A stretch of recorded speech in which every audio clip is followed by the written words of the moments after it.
माता जी।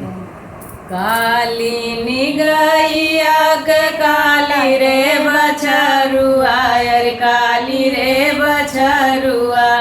दूधवा पियाई डभकोरी रे ललनवा,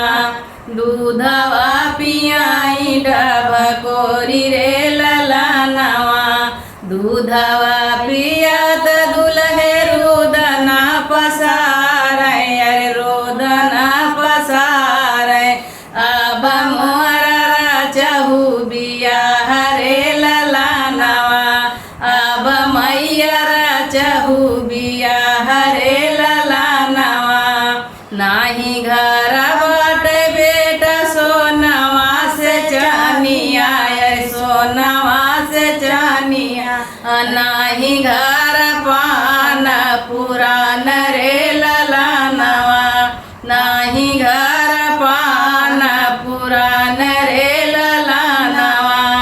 नाही घर बाट बेटा बाबा वेदनाइति, अरे पापा वेदनाइति,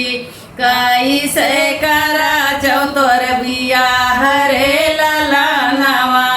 कैसे करा चौतोर बिया हरे ललनवा, नाही घर बाट बेटा चाचा वेदनाइति, अरे चाचा वेदनाइति, कैसे करा चौतोर बिया हरे ललनवा, चिठिया पर चिठी लिखी भेजवन कर दादी, अरे भेजवन कर दादी, दिहली है दादाजी के हाथ रे ललनवा, दिहली है दादाजी के हाथ रे ललनवा, चिठिया पर चिठी लिखी भेजवन कर मामी, अरे भेजवन कर मामी, अरे दिहली है पापा जी के हाथ रे ललनवा, दिहली है पापा जी के हाथ रे ललनवा, चिठिया पर चिठी लिखी भेजवन कर चाची, अरे भेजवन कर चाची, दिहली है चाचा राम के हाथ रे ललनवा, दिहली है चाचा राम के हाथ रे ललनवा, अरे ब्याहन जोगे स्वामी तोहरा बेटा भाई ले, अरे तोहरा बेटा भाई ले, आई करा चहु बिया हरे ललनवा,